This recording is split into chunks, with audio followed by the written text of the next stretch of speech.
I have a treasure to share with you. Another quilt made by Dora Myers. Well, this pattern was popular in the 1930s, the grandmother's flower garden. I know why Dora selected this quilt, because she loved flowers. Oh, she loved to plant zinnias and marigolds and roses. Then every year she gathered them and took them to the churches all day singing on the grounds. The colors are wonderful. Oh, there's red for passion and life, blue for peace and serenity, yellow for joy, pink for love.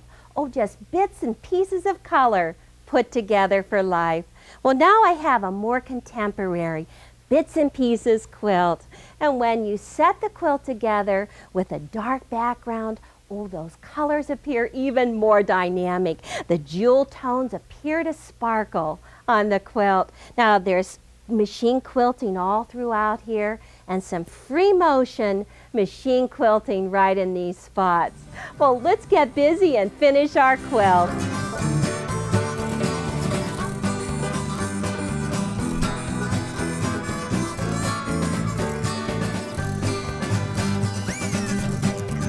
I squared up my blocks and I've been experimenting with different layouts, and oh, it's so much fun to do. Now, the first layout that I have here is something I'm going to refer to as fields and furrows. Oh, you see those long diagonal lines, very similar to a log cabin layout. Now, let's have some fun. Do some switching around and let's turn all of the A's into the center, all of those purples into the center, and you can see a secondary pattern created when you do that. Now, why don't we just change the name to Hugs and Kisses? How about let's go for some X's? I'm going to turn the blocks so that we have X patterns, 4 X's formed throughout the quilt. And this is the one I'm going to sew together. You can see 5 O's in it. Here's the A right here, and then you repeat with the A right here, and you just keep on going up and down. Now, I'm going to sew this together in vertical rows, top to bottom first. And to do that, you take the second row and you flip it right sides together onto the first row, and then stack it up from the bottom to the top with the top piece on the top. Then you repeat it with the third row, but only with a single layer, just from the bottom up to the top block on the top. Same with the fourth row. Boy, I'm going to get these stacked up, set up my sewing machine, and sew that top together. I always stress until I get my rows of blocks to the table with the top at the top. Now, this is the first 2 rows that are flipped together at the top. This is the third row. This is the fourth row. So I'm just going to grab up rows 1 and 2. They're already right sides together. And the great thing about this is that their seams interlock. Oh my gosh, isn't that great? So you just pick them up, roll those seams into each other and match them up whole way along there. And then once you get past these 2 seams, right here in the back side, there's just a background strip. I don't have to match any seams there. So boy, am I happy about that. Just get it matched right in the beginning, that same 1/4 of an inch seam. Roll that in, hold it tight till you sew past it, and then just keep on going down. I work just at a seam at a time. Now, if you need to pull on either one of them, just to match up those opposite ends, give a tug and then hold them tight until you sew across them. It's amazing. You can usually stretch a 1/4 of an inch, an 1/8 of an inch, whatever. Just give a little pull and match them up. Okay, now you just pick up the next 2 blocks. Don't leave a long space in between, but just feed that right through, and then at the first match point, which is right here with the different colors of fabric, line those up and just keep on going right down that stack. They should be in perfect order. Gosh, hope they didn't get twisted on the way. I was just thinking about Dora and her flowers. I would say she was probably one of the original recyclers, because, you know, she collected jars all year. So whenever the church event finally came about, she'd just fill those jars with flowers, load up the back of the pickup truck, and drive those flowers to the church. Now, not only did she take them to the church to cover the picnic tables, but she also did the same thing on Memorial Day for all of the soldiers that had been killed in the different wars, all of her friends that had lost their sons. She also took flowers over for their memorial as well. Okay, this is the last block. Let me match this up. Just zip that through. Oh boy, is this gonna be a match. Now, if you're using a traditional sewing machine, you might want to get your stiletto in here as well. Okay, that's the end of the first 2 rows. Now, you don't clip these threads. You leave them all hung together like this. Just pull it right back up to the top. Open these 2 rows up, and now comes the 3rd row. And usually I like to just lay it like this, check and make sure that the top one is right, and then flip it right sides together to it. Now, you might want to put it on your lap or put it over to the right of your sewing machine, but always take a check, make sure, and then just go right down the 3rd row, the same down the 4th row. You don't clip your threads at all. And once they're all hung together by vertical rows, lay them out and check them. Make sure they're in perfect order at that point. It's much easier to unsew. Then just go back across the opposite way and your quilt tops together. Well, I'm just going to do some sewing, get my work done. It's beautiful, isn't it? Oh, I just love all these bright bits and pieces of color. Now, I've been anxious to put on that inspiration piece, my border. And as soon as I laid it on there, I said, oh my gosh, you know what? I think it's just a little too busy right next to the quilt. So I decided to go ahead and put just a 2-inch wide framing border around it first. So it's going to be a 2-inch and then a 4-inch of this multi-layered. Oh, it's just great in all those colors. Now, to get the borders on, you've got to do some squaring up on those salvage edges. So just take your first strip and trim off that salvage edge. I'll show you how I like to do it. I like to plan it so that I have a little extra so I can square it off in the end. So I'm just going to go ahead and allow an extra inch right here. Let's see if I can get that extra inch right on there. Ooh, that's good. And then just go ahead and pin it right along the edge, and then also allow an extra inch on the opposite side. And then once I have that pinned in place, I need to cut a second border for the opposite side so that's actually the same size. Gosh, I don't want to have a quilt that's tweaked. I want to have a nice square quilt. Okay, let me just pull this along. Got one more trim, extra inch, so that whenever I press it and fold it out, then I have a little extra to work with. Now, I like to sew it so that the quilt is on the top, and then you just sew your seams exactly as you press them. Gosh, it looks as pretty on the back. Well, I did the opposite side already, and as soon as I finished sewing it, then I set the seam and I pressed it so that the seam went towards the border. Now, here's that extra inch right out here. What happens sometimes is if you don't allow yourself enough border, you get corners that aren't square. So I just want to line that up. I'm going to put a line on the border right with the ruler and then just trim that off. Oh, great. Now, all I need to do next is go on with that second piece. Oh my gosh, I don't know where my long pieces went, but this will work. You just put the border right here. Allow your extra inch right out at the corner and sew it on. And then I'm just going to repeat that with my multicolored borders. Go the whole way around till my quilt top's done. I'm using my inspiration piece as the backing. Now, by the time I added those borders to both sides, the quilt top is wider than 45 inches, so I need to piece this backing. Now, I thought, gosh, those flowers are so large scale. If I don't piece it with a match, you'll notice it. So I have a neat trick for you. First of all, I just moved my second piece along until I found out where I could match it up on the selvage. And then I said, oh, okay, I'll get that sewn in there. Well, I took and I folded it back approximately a ½ inch and pressed it in place. Then I put that thread fuse I showed you on the applique, I put it in the bobbin, and then from this side, I sewed right on that fold. So now comes the trick. That fusing thread, I'm just going to hold in place that match point. So just line it up, get that flower. Oh, look at that. That is perfect. Now, just hold it down, or if you want to, you could go ahead and pin it. Line it up, and then just hit it with some steam. Oh my gosh, that iron is hot. And then just move it along there. Make sure you keep your iron off of that thread fuse. Be sure and trim your threads. Let's see what this is doing. Look at that, my gosh. You can't even tell that there's a seam there.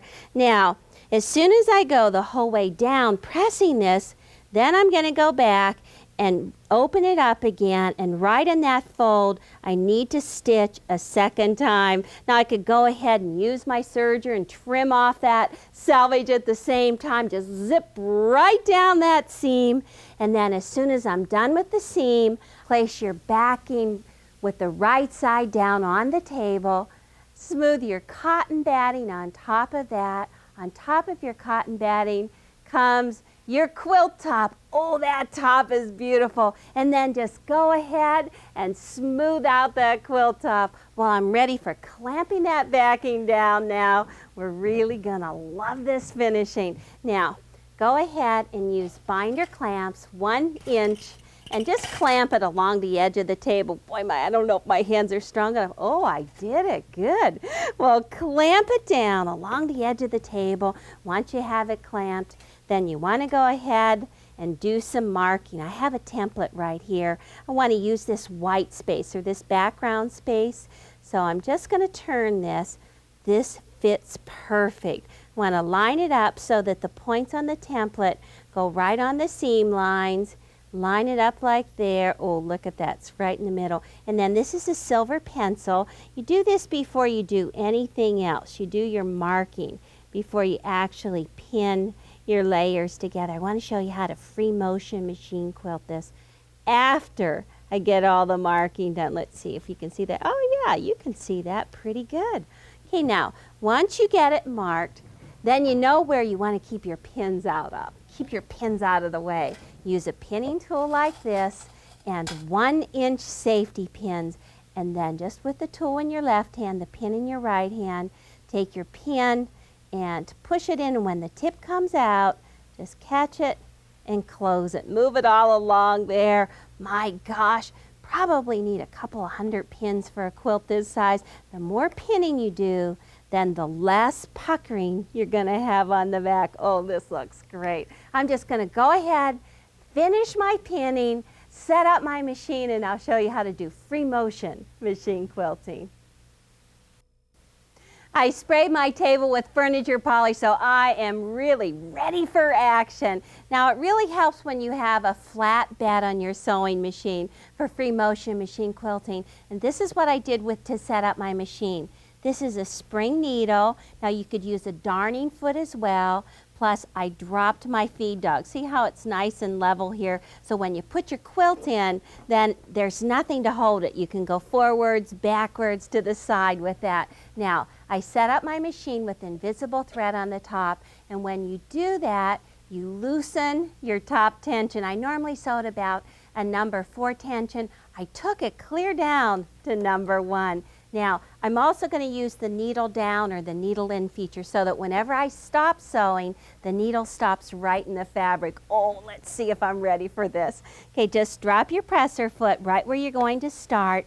And this is a continuous line design. So I just keep on going from start to finish. Okay, pull up your thread first and hold on to that and just take a few short stitches to just lock it. And once you have a few short stitches, then just cut off those threads so that they don't get tangled in your work. Nothing worse than that. Okay, make your hand like a hoop. This is like a hoop for you, and hold your thumbs tight, and you just keep your eye on the line and you just follow it. Now right here I'm going to leave my needle down, go ahead and go in the opposite direction, go in the sideways direction. Going to kind of hold on to my quilt so that I can pull it to the side.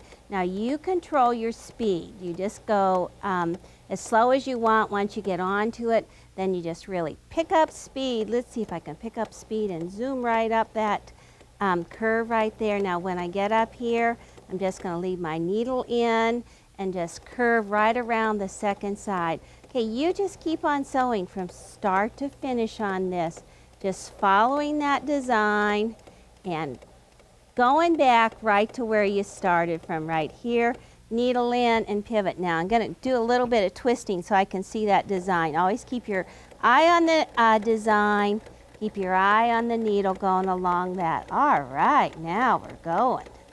Boy, you just pick up a real steady beat with your sewing machine and follow it right until you get back.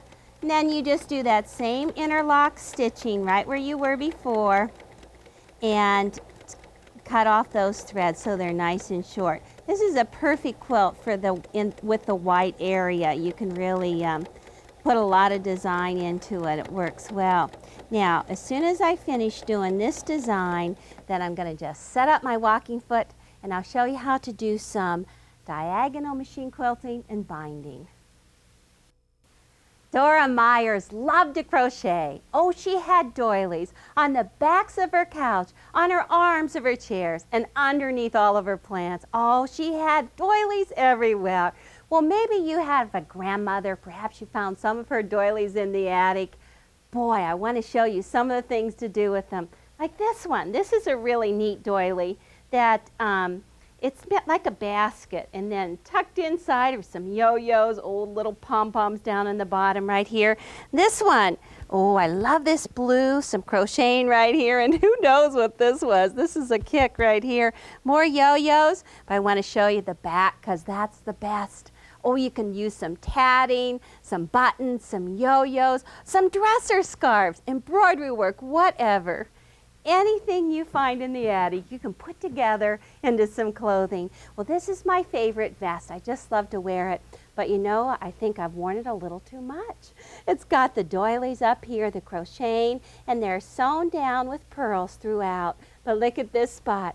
The quilt has become so worn just on this green satin part that you know what? I'm just going to get some crocheting, some old crocheting I collected, cut off a piece, lift up the buttons and put that right in that spot. Kind of cover that up. Boy, nobody will ever know.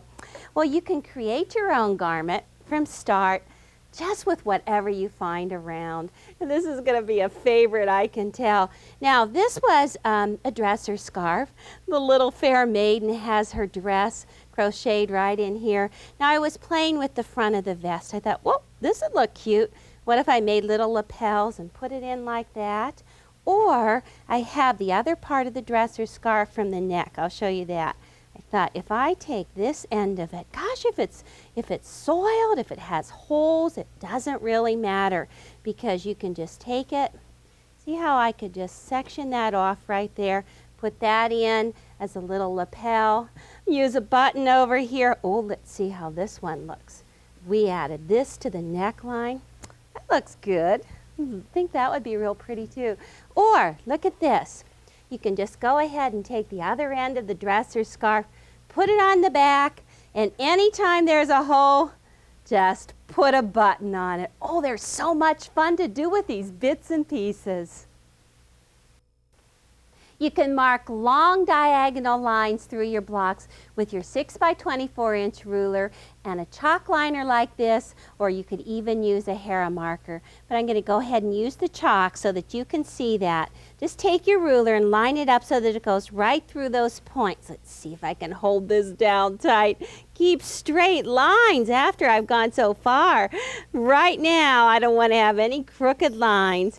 So just draw it straight through like this. You want to make sure you put on a line that you can go ahead and flake off and not see it later. Now go the whole way through, marking up all your diagonal lines. You can see that I put the pins on either side of this so I don't get into the pins with my walking foot. Let me just move this out of the way. Slide this over here. I put my walking foot on now. You could use invisible thread again, or if you want to just go ahead and use hand quilting thread, that would work great. But lengthen your stitch length. I have a 3.7 in right now, and go ahead and just drop your walking foot so that it goes right down through that line. Oh, I've got my hands on either side. It's so helpful to have a flat bed in your sewing machine. And if you start to see that you're going to get a pucker right in the front of your foot, then take it and feed it like this. Feed it so that it goes through. I don't actually have a pucker here, but you would work right at the foot trying to feed that through. Now, you can also just continuously sew right along that diagonal line going up this way, but right now I'm going to just go ahead and turn it around and drop my foot and do a stitch technique called stitch in the ditch.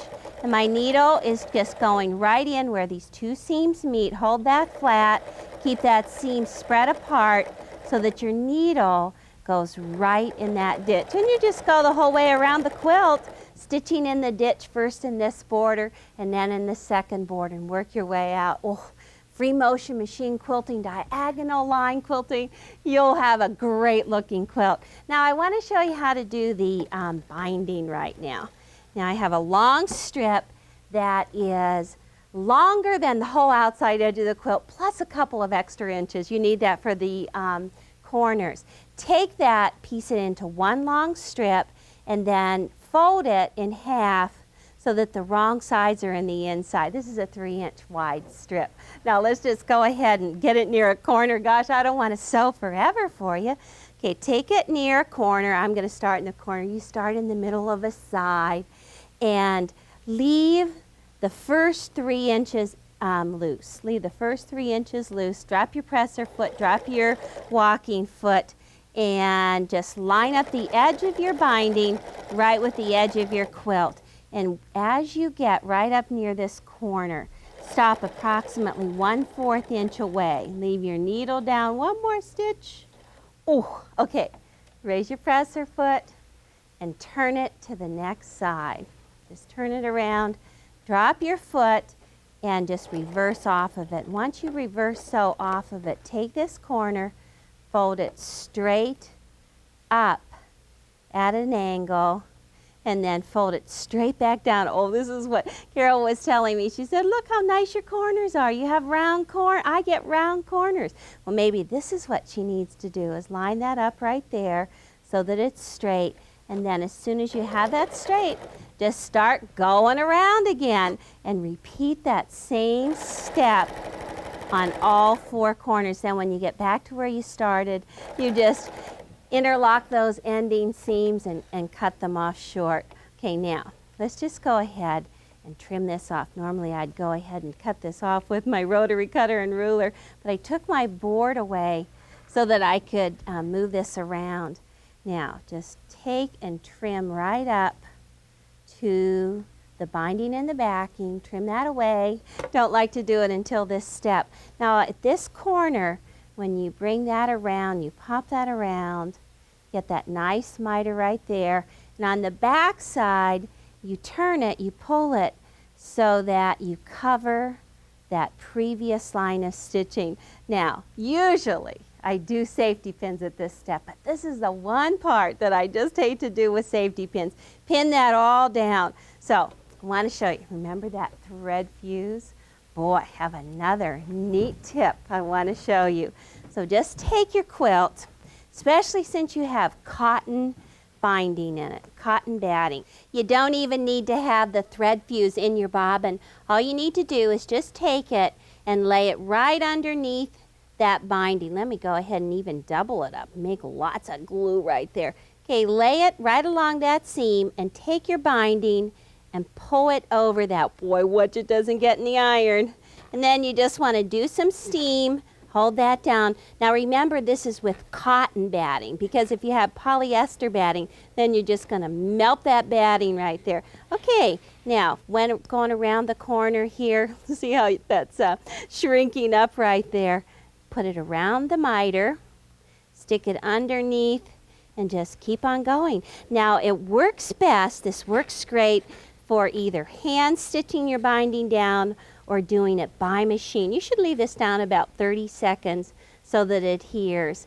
And the advantage is that you don't need to go back and put all the pins along here, and especially when you're doing this by hand, boy, you get caught in the pins. Now you would slip stitch by hand, or if you're going to do it by machine, then right along here you stitch in the ditch so that you catch it on the back side. Oh, this quilt is looking great. Gonna have to take a good look at it.